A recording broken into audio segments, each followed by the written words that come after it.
اور جب کوئی گناہ تم سے چھپ کر کے ہو تو اس کے بدلے میں نیکی چھپ کر کے کرو. الا من ظلم، مگر جو ظلم کرے پھر وہ اس کے بھلائی کرے برائی کے بعد اس کے بدلے میں، فإنی غفور الرحیم، تو بے شک اللہ تبارک و تعالی بخشنے والا رحم کرنے والا ہے. فرمایا وَأَدْخِلْ يَدَكَ فِي جَيْبِكَ تَخْرُجْ بَيْضَاءَ مِنْ غَيْرِ سُوءٍ، اور فرمایا کہ داخل کرو اپنا ہاتھ اپنے گریبان میں. جیب کہتے ہیں گریبان کو، ہم جیب کا استعمال دوسرے لفظوں کے لیے دوسری چیزوں کے لیے استعمال کرتے ہیں، جیب عربی میں کہتے ہیں گریبان کو.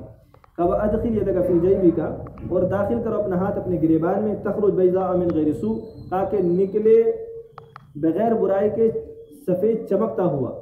حضرت موسیٰ علیہ السلام کو اللہ تبارک و تعالیٰ نے یہ بھی معجزہ دیا تھا کہ وہ اپنا ہاتھ بغل کے اندر سے کر کے نکالتے تھے تو وہ سفید چمکدار ہو کر کے نکلتا تو اس سے روشنی نکلا کرتی تھی.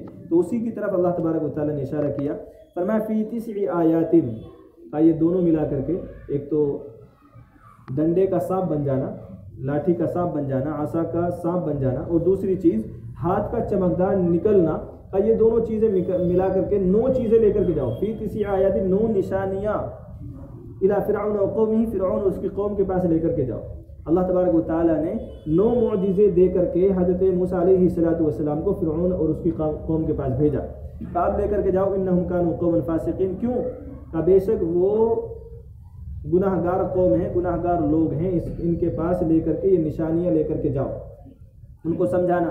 فلما جاءتهم آیاتنا مبصرہ، فرمایا کہ جب ان کے پاس ہماری نشانیاں لے کر کے گئے سمجھانے کے لیے، جب ہماری نشانی ان کے پاس پہنچی سمجھانے کے لیے، قالوا، تو انہوں نے کہا ھذا سحر مبین، کہ تو کھلا ہوا جادو ہے. کہ جب ہاتھ کو نکال رہے تو وہ چمکدار بن رہا ہے، ڈنڈے کو ڈال دے رہے تو وہ سانپ بن جا رہا ہے. تو کہا کہ یہ تو قالوا ھذا سحر مبین، تو قوم نے اور فرعون نے کہا کہ یہ سب تو کھلا ہوا جادو ہے، تو صاف صاف نظر آ رہا ہے کہ تو بالکل جادو ہے. وجحدوا بها، انہوں نے اس کا انکار کر دیا، حضرت موسیٰ علیہ السلام کی بات ماننے سے انکار کر دیا.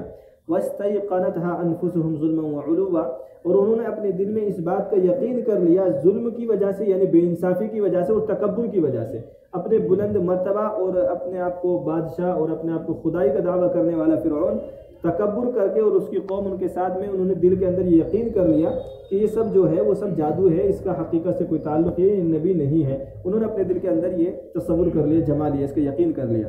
فانظر کیف کان عاقبۃ المفسدین، فرمایا کہ ذرا دیکھو کیسے ہم نے فساد کرنے والوں کا انجام کیا. ان کا انجام کیا ہوا تھا. اللہ تبارک و تعالیٰ نے پوری قوم کو، جو پیچھے آیتوں میں گزر چکا ہے، پوری قوم کو اللہ تبارک و تعالیٰ نے غرق کر دیا تھا دریا کے اندر.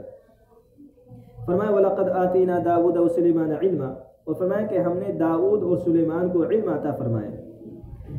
یہ دونوں نبی ایسے ہیں جن کو اللہ تبارک و تعالیٰ نے نبوت دینے کے ساتھ ساتھ بادشاہت بھی عطا فرمائی تھی. حضرت داؤد علیہ السلام کو اللہ تبارک و تعالیٰ نے بادشاہت عطا فرمائی تھی، اور حضرت سلیمان علیہ السلام کو اللہ تبارک و تعالیٰ نے نہ صرف یہ کہ بادشاہت عطا فرمائی تھی، بلکہ ہر چیز پر بادشاہت عطا فرمائی تھی. یہاں تک کہ چرندے پرندے، انسان، جنات، ہوا، ہر چیز پر حضرت سلیمان علیہ السلام کی بادشاہت تھی. فرمایا کہ ہم نے داؤد اور سلیمان کو علم عطا فرمایا. یہ علم سے علم نبوت مراد ہے. وقال الحمد للہ الذی فضلنا علی کثیر من عباده المؤمنین، تو دونوں نے یعنی حضرت داؤد اور حضرت سلیمان علیہ السلام نے کہا الحمدللہ الذی، تمام تعریف اس اللہ کے لیے ہے جس نے ہم کو اپنے ایمان والے بندوں میں سے بہت سو پر فضیلت عطا فرمائی. یہ تعریف کی اللہ تبارک و تعالیٰ کی دونوں نے مل کر کے، یہ تمام تعریف اس اللہ کے لیے ہے جس نے ہم کو اپنے ایمان والے بندوں میں سے بہت سو پر فضیلت عطا فرمائی. وورث سلیمان داؤد، اور سلیمان داؤد علیہ السلام کے وارث ہوئے. اللہ کے نبی صلی اللہ تعالیٰ علیہ وسلم نے ایک حدیث میں ارشاد فرمایا کہ نبی کا جو وارث ہوتا ہے وہ مال اور دولت وراثت میں چھوڑ کر کے نہیں جاتے ہیں، بلکہ وہ علم چھوڑ کر کے جاتے ہیں، نبوت چھوڑ کر کے جاتے ہیں. تو حضرت سلیمان علیہ السلام کو داؤد علیہ السلام کی وراثت میں جو ملی ہے وہ نبوت اور علم تھا. چونکہ جب حضرت داؤد علیہ السلام کا انتقال ہوا ہے تو حضرت داؤد علیہ السلام کے اس وقت 19 بیٹے تھے. اگر مال وراثت میں تقسیم ہونا مراد ہوتا تو پھر ان 19 کا بھی ذکر ہوتا. تو معلوم یہ ہوا کہ حضرت سلیمان علیہ السلام کو جو وراثت ملی ہے وہ علم اور نبوت تھا، وہ علم نبوت تھا. وورث سلیمان داؤد، اور یہ حضرت سلیمان علیہ السلام اللہ کے نبی صلی اللہ تعالیٰ علیہ وسلم سے 1700 سال پہلے آئے ہیں. اللہ کے نبی کی بعثت سے 1700 سال. یہود یہ کہتے ہیں کہ 1400 سال پہلے آئے ہیں. جبکہ صحیح یہ ہے کہ 1700 سال پہلے حضرت سلیمان علیہ السلام گزرے ہیں.